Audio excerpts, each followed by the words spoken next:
우리는 하나님이 택하신 백성입니다. 오늘의 말씀은 느헤미야 7장 1절에서 73절입니다. 말씀 살펴보기. 성벽을 건축하고 문짝들을 달고 나서 문지기와 노래하는 사람들과 레위 사람들을 임명했습니다. 나는 내 동생 하나니와 성의 사령관 하나냐를 세워 예루살렘을 다스리게 했습니다. 하나냐는 사람됨이 충직하고 많은 사람들보다 하나님을 더 경외하는 사람이었기 때문입니다. 내가 그들에게 말했습니다. 해가 높이 뜰 때까지 예루살렘 성문들을 열지 말고 문지기가 지키고 있는 동안에도 문을 단단히 닫고 빗장을 질러 놓아야 한다. 그리고 예루살렘 주민들을 경비로 세워 각기 지정된 초소와 자기 집 앞을 지키게 하라.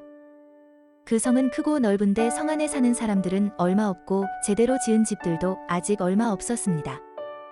그런데 하나님이 내게 귀족들과 관리들과 일반 백성들을 모아 종족별로 인구를 조사할 마음을 주셨습니다. 마침 나는 처음 돌아온 사람들의 족보를 찾게 됐는데 거기에는 다음과 같이 적혀 있었습니다. 이들은 바벨론 느부갓네살 왕에게 포로로 잡혀간 사람들 가운데 다시 고향으로 돌아온 사람들입니다. 그들은 예루살렘과 유다로 돌아와 각기 자기 마을로 갔습니다. 이들과 동행한 사람은 스룹바벨, 예수아, 느헤미야, 아사랴, 라함야, 나하마니, 모르드게, 빌산, 미스베렛, 비그웨, 느훔, 바하나였습니다. 이들 이스라엘 사람들의 명단은 이러합니다.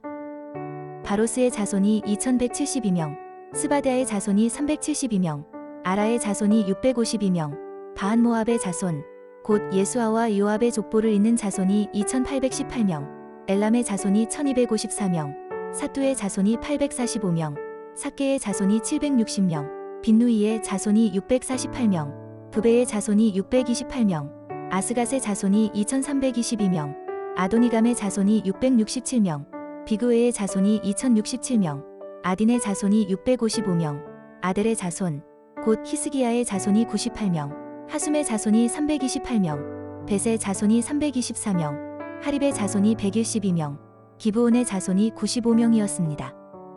베들레헴과 느도바 사람이 188명, 아나도 사람이 128명, 베다스마 사람이 42명, 기랴셔아림과 그비라와 브에로 사람이 743명, 라마와 게바 사람이 621명, 믹마스 사람이 122명, 베델과 아이 사람이 123명, 그 밖에 느보 사람이 52명, 그 밖에 엘람 자손이 1254명, 하림 자손이 320명, 여리고 자손이 345명, 로드와 하딧과 오노 자손이 721명, 스나아 자손이 3930명이었습니다.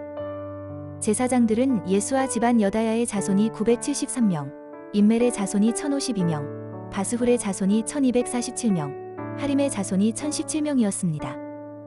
레위 사람들은 호드야 자손인 예수아와 간미엘 자손이 74명이었고 노래하는 사람들은 아삽의 자손 148명이었습니다. 성전 문지기들은 살룸 자손, 아델 자손, 달문 자손, 아굽 자손, 하디다 자손, 소베 자손이 138명이었습니다. 느디님 사람들은 시아 자손, 하수바 자손, 다바옷 자손, 게로스 자손, 시아 자손, 바돈 자손, 르바나 자손, 하가바 자손, 살메 자손, 하난 자손, 깃델 자손, 가할 자손, 르아야 자손, 르신 자손, 느고다 자손, 갓삼 자손, 우사 자손, 바세아 자손, 베세 자손, 무우님 자손, 느비스심 자손, 박북 자손, 하그바 자손, 하룰 자손, 바슬릿 자손, 무히다 자손, 하르사 자손, 바르고스 자손, 시스라 자손, 데마 자손, 느시야 자손, 하디바 자손이었습니다. 솔로몬의 신하들의 자손은 소대 자손, 소베렛 자손, 브리다 자손, 야알라 자손, 다르곤 자손, 깃델 자손, 스바디아 자손, 핫딜 자손, 보게레 타스바임 자손, 아몬 자손이었습니다. 느디님 사람들과 솔로몬의 신하들의 자손이 392명이었습니다. 다음은 델멜라와 데라르사와 그룹과 아돈과 인멜에서 올라온 사람들인데 그 종족이 이스라엘의 자손인지에 대해서는 증거가 없었습니다. 이들 가운데 들라야의 자손, 도비야의 자손, 느고다의 자손이 642명, 제사장 가운데 호바야 자손, 학고스 자손, 바르실레 자손이 있었는데 바르실레는 길르앗 사람 바르실레의 딸과 결혼한 사람으로서 그 이름으로 불렸습니다. 이들은 자기 족보를 찾았지만 얻지 못하고 결국 부정하게 여겨져 제사장 계열에 들지 못했습니다. 그래서 총독은 그들에게 명령해 우림과 둠밈으로 다스리는 제사장이 나오기 전에는 지성물을 먹지 못하게 했습니다. 온 회중의 수가 42,360명이었고 거기에 남녀종들이 7,337명, 남녀 노래하는 사람들이 245명이었습니다.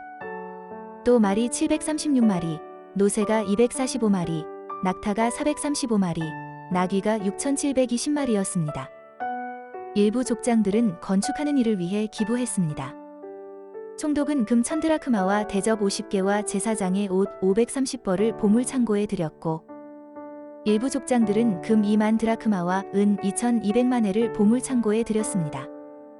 나머지 백성들이 드린 것을 다 합치면 금 2만 드라크마와 은 2000만 회와 제사장의 옷 67벌이었습니다. 제사장들과 레위 사람들과 성전 문지기들과 노래하는 사람들과 느디님 사람들과 몇몇 백성들과 온 이스라엘 사람들은 저마다 자기 고향에 정착했습니다. 오늘의 팁. 이 절성의 사령관 하나냐. 여호와는 자비로우시다의 뜻입니다. 말씀 이해하기. 오늘의 본문은 성벽이 완공되었지만 부족한 예루살렘 성의 인구를 해결하고자 노력하는 느헤미야에 대해 다루고 있습니다. 느헤미야는 성벽을 건축하고 문짝들을 달고 나서 성을 지키기 위해 문지기를 세웁니다.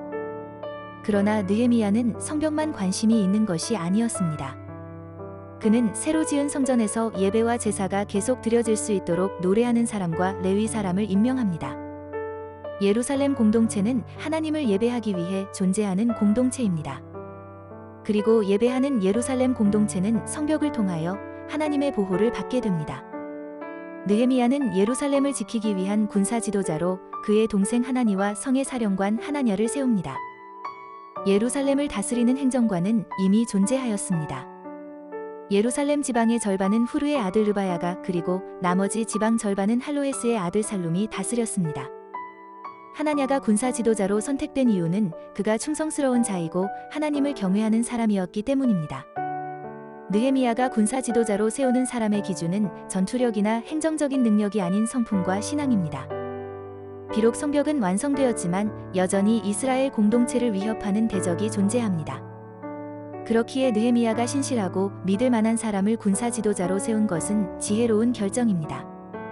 하나니와 하나냐의 임무는 예루살렘 성문을 관리하는 것과 주민을 경비로 각 처소에 세우는 것입니다. 예루살렘 성은 성벽의 완성과 함께 점점 도성의 모습을 갖추어 가기 시작합니다. 그러나 여전히 해결해야 할 문제가 있었습니다. 예루살렘 성은 크고 넓지만 그 안에 거주하는 주민과 그들이 살 집이 많지 않았던 것입니다. 느헤미야는 사람을 성으로 이주시키는 것으로 예루살렘의 인구 부족 문제를 해결합니다. 그는 바벨론 포로에서 처음 돌아온 사람의 명단을 활용하여 적절하게 인구를 이주시킵니다. 이러한 해결책은 하나님께서 느헤미야의 마음에 주신 것입니다. 느헤미야가 이용한 명단은 에스라 2장의 포로 귀환 명단과 거의 동일합니다. 이것은 포로에서 돌아온 처음 백성과 성벽을 건축한 백성이 같은 하나의 이스라엘 공동체라는 것을 알려줍니다. 그리고 첫 귀환자들이 가졌던 소망이 성벽 완성을 통하여 성취되었음을 보여줍니다. 원독자들은 느헤미야가 사용한 명단을 보고 자신의 정체성이 무엇인지 돌아보아야 합니다. 그들은 바벨론의 포로로 끌려갔지만 하나님의 은혜로 다시 돌아온 하나님이 택하신 언약 공동체입니다. 원독자들은 하나님의 백성이기에 하나님께서 그들에게 성벽을 완성시켜 보호해 주신 것입니다. 이제 원독자들은 하나님 백성의 의무를 지켜야 합니다. 오늘날의 그리스도인도 예수 그리스도 안에서 자신의 정체성을 확립해야 합니다. 그리고 항상 우리를 보호해 주시는 하나님의 백성으로서 어느 곳에 있든지 성도의 책임을 다해야 합니다. 말씀 따라 살아가기. 당신은 하나님 백성의 정체성을 확립하고 계십니까? 하나님 백성의 책임을 다하기 위하여 당신이 해야 할 일은 무엇입니까? 말씀대로 기도하기.